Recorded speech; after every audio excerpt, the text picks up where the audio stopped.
Hello learners, welcome back to our YouTube channel research 365। हम आपसे बात कर रहे थे टाइप्स ऑफ रिसर्च की, जिसमें कल वाले सेशन में हमने आपसे बात की थी एक्शन रिसर्च की। आज उसका ही आगे कंटिन्यू करते हुए हम एक्शन रिसर्च पे ही बात करते हैं। मैंने आपको कल बताया था कि जो एक्शन रिसर्च होती है या जो क्रिया अनुसंधान या कार्यवाही अनुसंधान भी कह सकते हैं, ये एक भागीदारी और सहयोगी होती है, अनुसंधान विधि होती है। और इसका जो पर्पस होता है, जो उद्देश्य होता है, वो समस्याओं को हल करना होता है। उसके अलावा नई जानकारी को उत्पन्न करना भी होता है। इसमें हम योजना बनाते हैं, उस योजना के अनुसार कार्य करते हैं और फिर अवलोकन करते हैं। और उसके बाद में, उस अवलोकन के बाद में हम चिंतन प्रक्रिया को करते हुए इसकी जो प्रथाएं हैं, जो मेथड्स हैं, उनमें चेंज लाने का प्रयास करते हैं और उन्हें बेहतर ढंग से समझने के लिए हम कोशिश करते हैं। तो ऑल एंड ऑल हम क्या कह सकते हैं कि जो एक्शन रिसर्च होती है वो पार्टिसिपेटरी होती है, जो मैंने बताया आपको, कोलैबोरेटिव होती है और ये फोकस करती है रियल वर्ल्ड लाइफ प्रॉब्लम्स को सॉल्व करने में। उसके अलावा साइमल्टेनियसली ये जनरेट करती है न्यू नॉलेज। ये एक साइक्लिक प्रोसेस होता है, जिसमें पहला स्टेप होता है प्लानिंग का। आप पहले योजना बनाते हैं, उसके बाद में एक्टिंग। फर्स्ट इज प्लानिंग, फिर योजना बनाते हैं, पहले योजना बनाते हैं, फिर आप उसके हिसाब से एक्ट करते हैं यानी एक्टिंग। फिर आप ऑब्जर्व करते हैं चीजों को और उसके बाद में लास्ट में आप रिफ्लेक्ट करते हैं कि आप ये जानकारी प्राप्त करते हैं कि आपके मेथड्स में कहाँ कमी रह गई, कहाँ आपको इम्प्रूवमेंट की जरूरत है उस प्रॉब्लम को सॉर्ट आउट करने के लिए।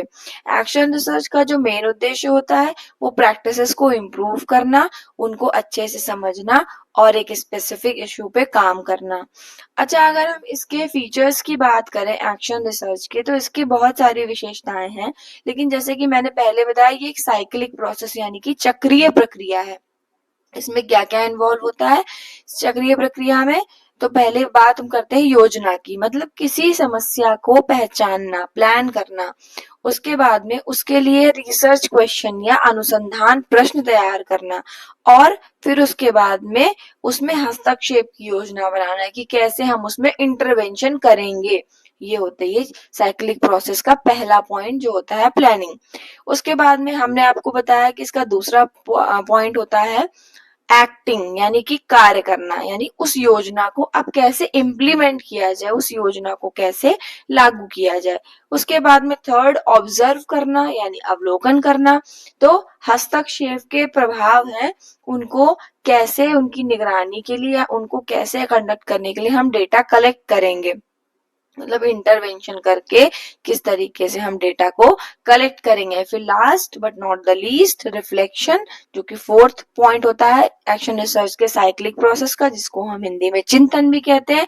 तो जो डेटा हमने कलेक्ट किया, अब हम उसको एनालाइज करेंगे, उसके जो रिजल्ट आए हैं, परिणाम आए हैं, उन पे हम विचार करेंगे और अगले चक्र से पहले, मतलब दूसरा प्रोसेस शुरू होने से पहले हम क्या करेंगे, इसमें जो आवश्यक एडजस्टमेंट की जरूरत होगी, जो आवश्यक समायोजन की जरूरत होगी, वो हम इसमें करेंगे। दूसरी जो विशेषता है एक्शन रिसर्च की, कि ये जो है कोलैबोरेटिव होती है, इसमें कोलैबोरेशन होता है। मैंने आपको कल भी बताया था कि इसमें क्लोज कोलैबोरेशन होता है पार्टिसिपेंट्स के साथ में और जो आपके को रिसर्चर होते हैं उनके साथ में भी, क्योंकि इसमें प्रतिभागियों के साथ आप क्या करते हो, सहयोग की भावना से काम करते हो और वो जो सहयोग आपको प्राप्त होता है वो आपके लिए एक सह अनुसंधानकर्ता के जैसा ही आपके काम आता है। उसके बाद थर्ड पॉइंट अगर हम देखें तो इसकी क्या विशेषता है, ये कॉन्टेक्स्ट स्पेसिफिक होती है। कॉन्टेक्स्ट स्पेसिफिक का मतलब ये सब प्रसंग विशिष्ट होती है, मतलब अनुसंधान जो है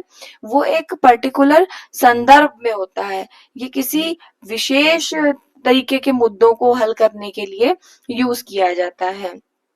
फिर अगर हम बात करें एक्शन रिसर्च की, तो ये एम्पावरमेंट की ओर ले जाती है। एम्पावरमेंट का मतलब हिंदी में क्या होता है? एम्पावरमेंट का मतलब होता है सशक्तिकरण, यानी प्रतिभागियों को अनुसंधान क्रिया में सीधे शामिल करके उनको सशक्त बनाने का उद्देश्य करता है। मान लीजिए मैंने कल भी एग्जाम्पल लिया था कि अगर किसी बच्चे को इंग्लिश स्पेलिंग में एरर हो रही है तो आप क्या कर रहे हैं? उसको सशक्त बना रहे हैं ना, उसकी प्रॉब्लम को दूर करके, कि वो इंग्लिश की स्पेलिंग्स को अब आगे एरर बिना करे लिखेगा और सीख जाएगा। तो ये होती है हमारी जो रिसर्चेज होती हैं, वो हमें एम्पावर भी करती हैं। उसके बाद में अगर हम बात करें तो इसमें कंटिन्यूअस इम्प्रूवमेंट की भी बात होती है। कंटिन्यूअस इम्प्रूवमेंट का मतलब होता है आपका सतत सुधार, या आप कह सकते हैं कि मतलब ये जो है पुनरावृत्ति मूलक होती है, मतलब रिपीटिशन इसमें होती रहती है ना, क्योंकि ये साइक्लिक होती है, इसीलिए क्या होता है, निरंतर सुधार की ओर ये लेके जाती है। इसके एप्लीकेशंस की बात करें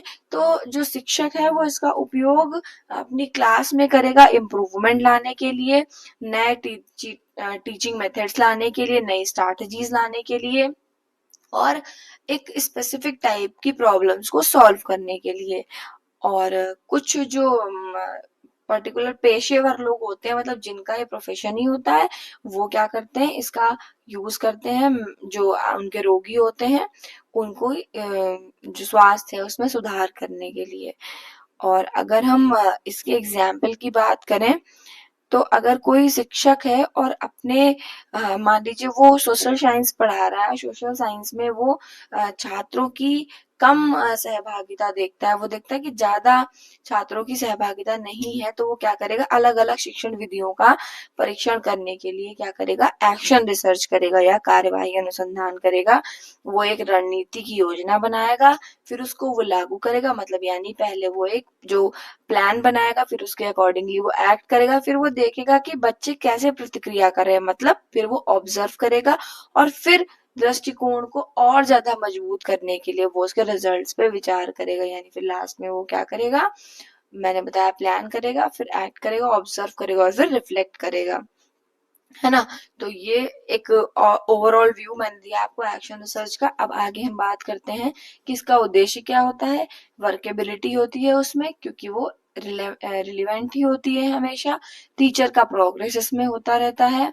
हेजिटेशन को इरेडिकेशन की बात करते हैं, मतलब उन्मूलन की बात करते हैं, हेजिटेशन को खत्म करने की बात करते हैं, चाहे वो मैथ्स के लिए डर हो बच्चे का, या फिर उसको स्पेलिंग एरर्स से रिलेटेड प्रॉब्लम्स होने की वजह से वो हिचकिचा रहा हो इंग्लिश पढ़ने में या इंग्लिश लिखने में।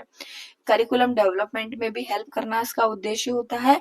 और ये हमारे व्यवहार में परिवर्तन लाता है। व्यवहार में परिवर्तन ऐसे लाता है कि जब आप किसी चीज को सीख जाते हो तो आपके अंदर कॉन्फिडेंस डेवलप हो जाता है। मान लीजिए आपको प्रॉब्लम है कि आपको साइंस में फॉर्मूलाज नहीं याद होते हैं या एलिमेंट्स के सिंबल्स नहीं याद होते हैं, तो जब टीचर आपकी इस हेजिटेशन, इस प्रॉब्लम को इरेडिकेट कर देगा, उसका जड़ से उसको जड़ से खत्म कर देगा, इरेडिकेशन कर देगा, तो क्या होगा कि आपके अंदर कॉन्फिडेंस डेवलप होगा और आपके अंदर बिहेवियरल चेंजेस आएंगे। तो ये होता है इसका एक और उद्देश्य। और नॉलेज की ओर तो ये हमें ले जाता ही है।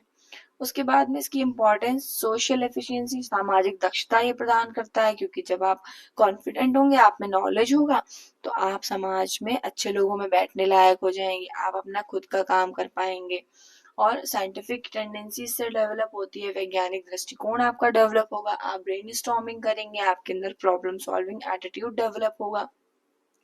और जब किसी देश के बच्चे और टीचर्स एक साथ मिलकर कुछ अच्छा काम करेंगे, और तो क्या होगा, नेशनल अपलिफ्टमेंट भी होगा, देश भी हमारा आगे की ओर बढ़ेगा। इसमें डिजायरेबल चेंजेस भी आते हैं। भाई आप अपनी इच्छा के अनुसार चेंज करना चाहते हैं ना, मान लीजिए आपको प्रॉब्लम दिखाई दे रही है कि बच्चे को मैथ से डर लग रहा है, तो ये आपके अंदर डिजायर आई और बच्चे के अंदर भी डिजायर है, तो दोनों के अंदर डिजायरेबल चेंजेस इसमें डेवलप होते हैं। डेवलपमेंट ऑफ एफिशिएंसी आपको दक्ष बनाता है। स्टेप्स की बात करें एक्शन रिसर्च के, तो सबसे पहले सिलेक्शन ऑफ प्रॉब्लम। आप किसी प्रॉब्लम को सबसे पहले सेलेक्ट करते हैं। भाई आपके पास तो बहुत सारी समस्याएं आपको दिखाई दे रही होंगी, पर फिर आप उसमें से स्पेसिफिक एक प्रॉब्लम को उठाते हैं, सेलेक्ट करते हैं। फिर क्या करते हैं, दूसरे स्टेप में आप एनालाइज करते हैं जो कारण होते हैं उस प्रॉब्लम से रिलेटेड। मान लीजिए कि आपने कोई प्रॉब्लम उठाई और फिर आपको उसके कारणों की विवेचना आप करनी है कि ठीक है, अगर इस बच्चे को मैथ्स के सम्स में प्रॉब्लम है तो क्या इसको छोटे छोटे सम्स की काउंटिंग आती है या फिर इसका बेस बहुत वीक है। ऐसे कुछ एक कारणों को आप लिस्ट करेंगे और फिर आप उनको एनालाइज करेंगे। फिर आप अपनी प्रॉब्लम को डिलिमिट करेंगे और डिफाइन करेंगे। क्यों करेंगे डिलिमिट? क्योंकि मान लीजिए मैथ्स की आप बात कर रहे हैं और मैथ्स के फिर बहुत सारे एस्पेक्ट हो गए ना जिन पे आप बच्चे की, मान लीजिए बच्चे की 10 समस्याएं एक सब्जेक्ट को लेकर के, तो आप फिर उस 10 समस्याओं में से कोई 2-3 समस्याओं को ले लेंगे, अपने आप को डिलिमिट कर लेंगे, उन प्रॉब्लम्स को डिफाइन करेंगे और पहले सोचेंगे कि इन प्रॉब्लम्स को हम सॉर्ट आउट कर दें, फिर बाकी की हम अगले एक्शन प्लान में डिलिमिट करेंगे। फिर आप क्या करेंगे? फॉर्मुलेट करेंगे एक्शन हाइपोथेसिस। हाइपोथेसिस क्या होती है? इमेजिनेटिव हमारी परिकल्पनाएं होती है जो बस हम एक गैस लगाते हैं, एक गैस होता है हाइपोथेसिस। मैं अभी रिसर्च मेथोडोलॉजी की बात करूंगी आगे, जब टाइप्स ऑफ रिसर्च खत्म हो जाएंगे उसके बाद में, तब मैं वहां आपको पूरा बताऊंगी हाइपोथेसिस के बारे में। तो फॉर्मुलेट करते हैं एक्शन हाइपोथेसिस और फिर हम कंक्लूजन्स तक पहुंचते हैं लास्ट में। अगर मान लीजिए हमें एक्शन रिसर्च को करना है तो हमें किस तरीके से रिकॉर्ड को रखना होगा? सबसे पहले हम क्या लिखेंगे? नेम ऑफ रिसर्चर, रिसर्चर का नाम, स्टेटमेंट ऑफ प्रॉब्लम, समस्या का जो कथन है वो, या जो उद्देश्य है वो लिखेंगे।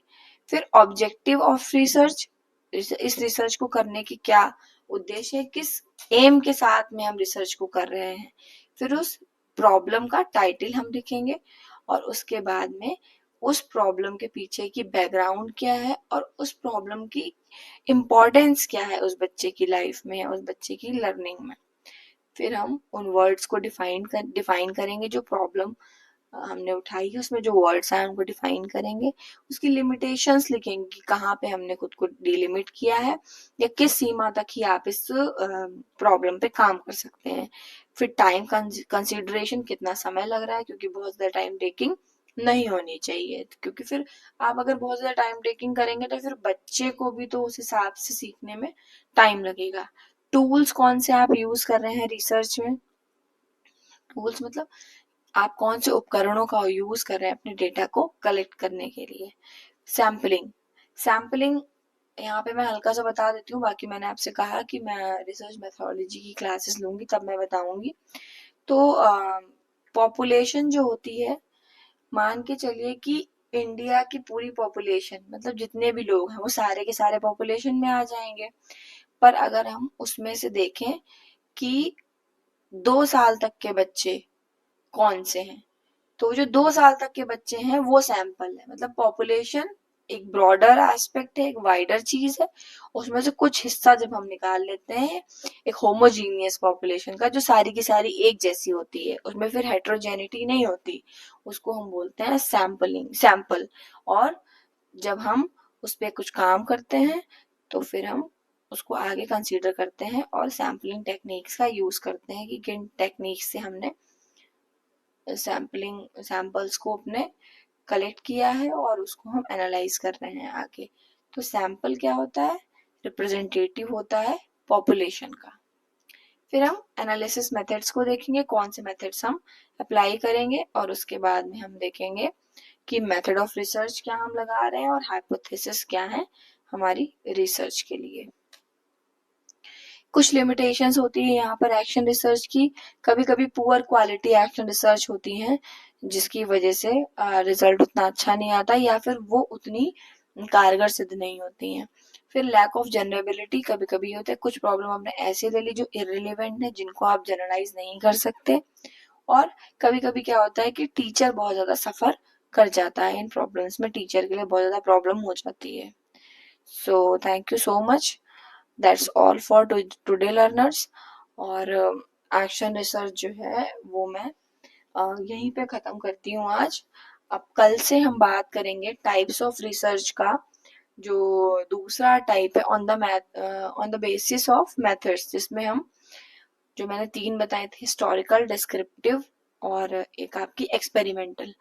तो कल से हम शुरू करेंगे नेक्स्ट सेशन से हिस्टोरिकल रिसर्च। सो बी हम क्या करेंगे, इसको कल से शुरू करेंगे हिस्टोरिकल रिसर्च को। So please like share and subscribe. Thank you for watching research 365।